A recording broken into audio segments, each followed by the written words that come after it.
بسم اللہ الرحمن الرحیم ما شاء اللہ کان وما لم یشاء لم یکن وقال النبی صلی اللہ تعالی علیہ وسلم ما انزل اللہ داء الا انزل له شفاء او کما قال علیہ الصلوۃ والسلام۔ نہ دنیا سے نہ دولت سے نہ گھر آباد کرنے سے، نہ دنیا سے نہ دولت سے نہ گھر آباد کرنے سے تسلی دل کو ملتی ہے خدا کو یاد کرنے سے۔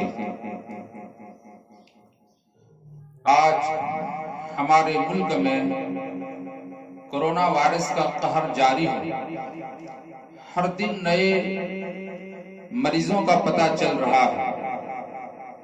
دیش کے لگ بھگ ہر راجیہ سے مریض سامنے آ رہے ہیں۔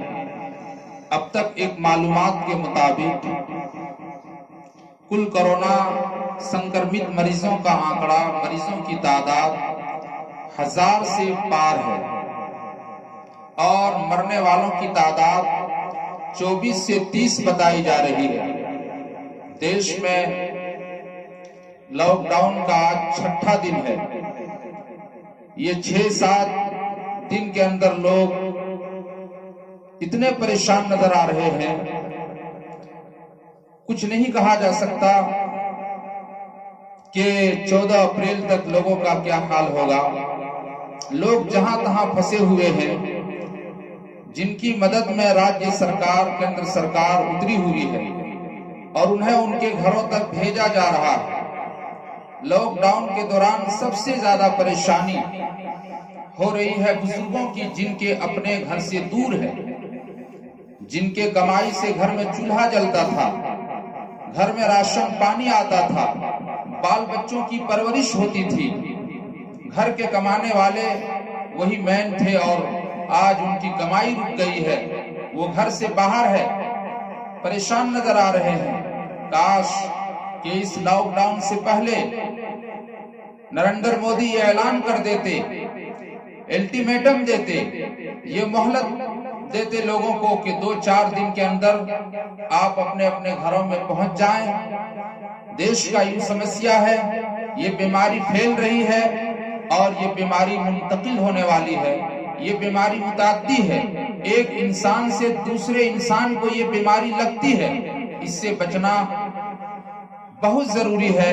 خود کو بچانا اور دوسروں کو بچانا یہ بہت ضروری ہے۔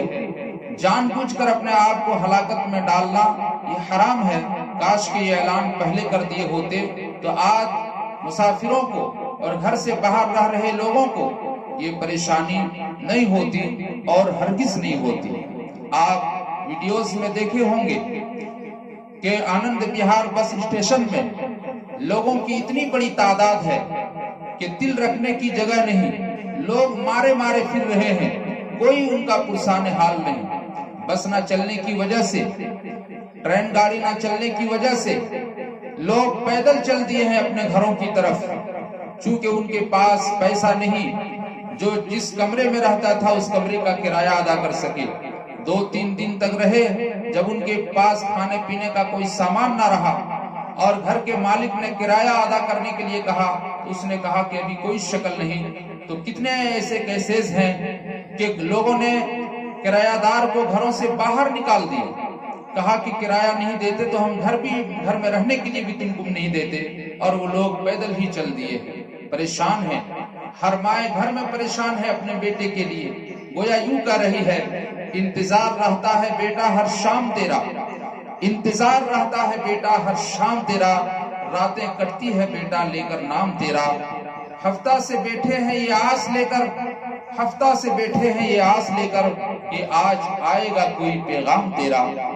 اور گھر میں بیٹھی بیوی شوہر کے انتظار میں یوں کہہ رہی ہے آج پھر تم نظر نہ آئے، پھر تمنا کی پھول مرجھائے، آج پھر تم نظر نہیں آئے، پھر تمنا کی پھول مرجھائے۔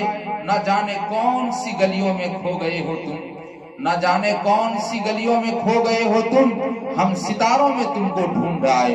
گویا کہ یوں کہہ رہی ہے۔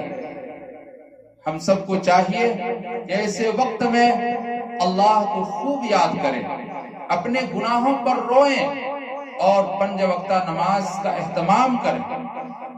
ابھی تو مسجد میں چونکہ آپ اس لیے نہیں جا سکتے ہیں کہ وہاں بھیڑ لگے گی، اور ہم سب کو ان احتیاطی تدابیر کا پالن کرنا ہے۔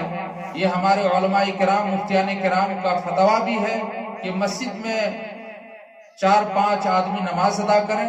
5 وقتہ نماز اذان لاؤڈ اسپیکر پر جس طرح روزمرہ ہوتی تھی اسی طرح ہوتی رہے، جماعت بھی ہوتی رہے، مگر وہاں زیادہ لوگ نہ جائیں، گھروں میں نماز کا اہتمام کریں۔ انشاءاللہ گھر میں نماز پڑھنے سے وہی ثواب ملے گا جو کل تک ہم مسجد میں نماز ادا کرتے تھے۔ اللہ کی ذات سے امید ہے، چونکہ یہ پریشانی ہم سبوں کے سامنے ہے۔